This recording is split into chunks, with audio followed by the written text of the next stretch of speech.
ఈ గురుచరిత్ర అధ్యాయం 35 కంటిన్యూషన్ అండి.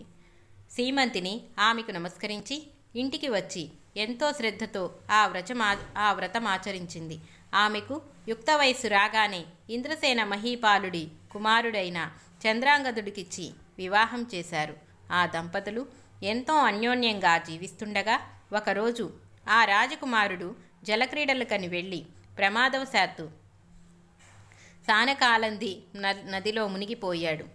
ఎందరు ఈతగాళ్లు వెతికినా దొరకలేదు.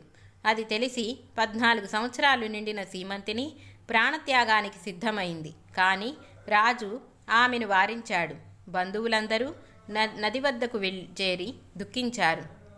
సీమంతిని తాను వ్రతమాచరించినా కూడా తన భర్తను రక్షించనందుకు శివపార్వతులకు మొరపెట్టుకొని సహగమనం చేయటానికి సిద్ధమైంది. అప్పుడు పురోహితులు శవము కనిపించకుంటే సహగమనం చేయకూడదు, ఇంతకు అతడు మరణించాడో లేదో ఎలా నిశ్చయించగలము, కనుక నీవు వేచి ఉండాలి అని చెప్పారు. పుత్రశోకంతో ఇంద్రసేనుడు మతిస్థిమితం కోల్పోగానే దాయాదులు అతని రాజ్యం అపహరించి ఆ రాజదంపతులను చెరసాలలో పెట్టారు. చిత్రవర్మ శాస్త్రానుసారం 1 సంవత్సరం వేచి చూచినాకు తర్వాత తన కుమార్తెకు వైధవ్యం ఇప్పించాలని నిశ్చయించుకున్నాడు. సీమంతిని మాత్రం అంత దుఃఖంలోనూ తదేక దీక్షతో ఆ వ్రతం ఆచరిస్తూనే ఉన్నది. నీట మునిగి చనిపోయిన చంద్రాంగదుడి నాగకన్యలు అమృతం పోసి బ్రతికించి పాతాళలోకంలో మహోజ్వలమైన పట్టణంలో మణులతో వెలిగిపోతున్న పగడులు గల తమ రాజైన తక్షకుని దగ్గరకు తీసుకువెళ్లారు. అతనికి చంద్రాంగదుడు నమస్కరించారు. తక్షకుడు అతని వృత్తాంతం ఎరిగి సంతోషించి సకల భోగాలు అనుభవిస్తూ తమ లోకంలో ఉండమని ఆహ్వానించారు. చంద్రాంగదుడు వారి ప్రేమకు సంతోషించి తన తల్లిదండ్రులు తన భార్య తన కోసం దుఃఖిస్తుంటారని కనుక తాను వెంటనే వెళ్ళిపోవాలని చెప్పారు. అప్పుడు తక్షకుడు అతని చేత అమృతం తాగించి అతని భార్య కోసం ఒక పాత్రలో అమృతం ఇచ్చి అతనిని సత్కరించి తననెప్పుడు స్మరించిన ఆపదలో రక్షించగలమని చెప్పి పంపాడు.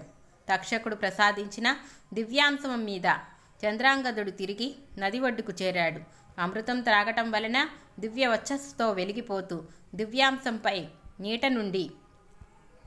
నీటి నుండి పైకి వచ్చిన చంద్రాంగదుని చూసి సీమంతిని ఆశ్చర్యపోయింది. ఆ రోజు సోమవారం. సీమంతిని తన పరిచారకులతో స్నానం చేయటానికి నదికి వచ్చింది. కానీ ఆమె మెడలో ఆభరణాలు, మంగళసూత్రము, నొసట కుంకుమ కనిపించపోయేసరికి ఆమెను నిశ్చయంగా గుర్తుపట్టలేక చంద్రసేనుడు తక్షకుణ్ణి స్మరించి మారు రూపం ధరించి రాజకుమార్తెను విచారించి నీ వ్రత ప్రభావం వలన 3వ నాటికి నీ భర్త తిరిగి రాగలడు అని ఆమెతో చెప్పి మొదట తన తల్లిదండ్రులను రక్షించటానికి వెళ్ళాడు. వారి రాజ్యం అపహరించిన దాయాదులకు తాను తక్షకుని వరం పొంది వచ్చిన సంగతి తెలుపుతూ రాజ్యం తిరిగి అప్పగించమని, లేకుంటే వారిని యుద్ధంలో శిక్షించగలమని హెచ్చరిస్తూ చంద్రాంగదుడు కబురు చేశాడు. నదిలో పడి మరణించిన చంద్రాంగదుడు తిరిగి వచ్చాడని తెలియగానే ఆ దాయాదులు భయపడి రాజ్యం అతనికి తిరిగి అప్పగించి క్షమాపణ కోరారు. చంద్రాంగదుడు తాను నాగలోక సౌందర్యం తిలకిస్తూ తిరిగి రావటం ఆలస్యం చేసినందుకు తన వారు ఎంత దుఃఖించారో, ఎన్ని కష్టాలనుభవించారో తెలుసుకొని తల్లిదండ్రులకు క్షమాపణ చెప్పుకున్నాడు. తిరిగి తమ కొడుకుని రాజ్యాన్ని పొందిన అతని తల్లిదండ్రులు సంతోషించి అదంతా సీమంతిని చేసిన శివారాధనకు ఫలితమేనని గుర్తించి ఆమెను తీసుకువచ్చి ఎంతో వైభవంగా చంద్రాంగదుడికి పట్టాభిషేకం చేశారు. శ్రీగురుడు చెప్పినది విని దత్తుడు నమస్కరించి, స్వామి, పరమ పవిత్రము శ్రేయోదాయకము అయిన మీ పాదసేవ మాకు చాలదా? త్రిమూర్తి స్వరూపులైన మీ పాదస్పర్శ స్మరణ మాలో నిరంతరం జరిగేలా మమ్ము దీవించరాదా? వేరొక వ్రతం ఎందుకు అన్నాడు. శ్రీగురుడు, ఇది మా ఆజ్ఞ. ఈ వ్రతం చేస్తే గాని మీ సేవ మాకందదు, కనుక ఈ వ్రతం చేసుకోండి అని చెప్పి వారిని ఆశీర్వదించి పంపివేశారు. ఇంతలో తమ పుత్రులు ఆరోగ్యంతో సుఖంగా గురు సన్నిధిలో ఉన్నాడని తెలిసిన గోడేనాథుడు అతని భార్య వాళ్లను చూడటానికి అక్కడకు చేరుకున్నారు. వారు శ్రీగురుని దర్శించి జరిగినదంతా తెలుసుకొని 1000 మంది బ్రాహ్మణులకు సమారాధన చేసి కొడుకు కోడళ్లను తీసుకొని స్వస్థానం చేరుకున్నారు.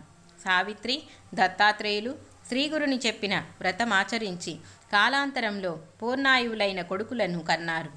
చనిపోయిన ఒక వ్యక్తిని తిరిగి బ్రతికించి శ్రీగురుడు ఒక విధవరాలికి తిరిగి సౌభాగ్యం ప్రసాదించారన్న వార్త నలుదిక్కులకు పాకిపోయింది. శ్రీ దత్తాయ గురవే నమః. శ్రీ శ్రీపాద శ్రీవల్లభాయ నమః. శ్రీ నృసింహ సరస్వత్యై నమః.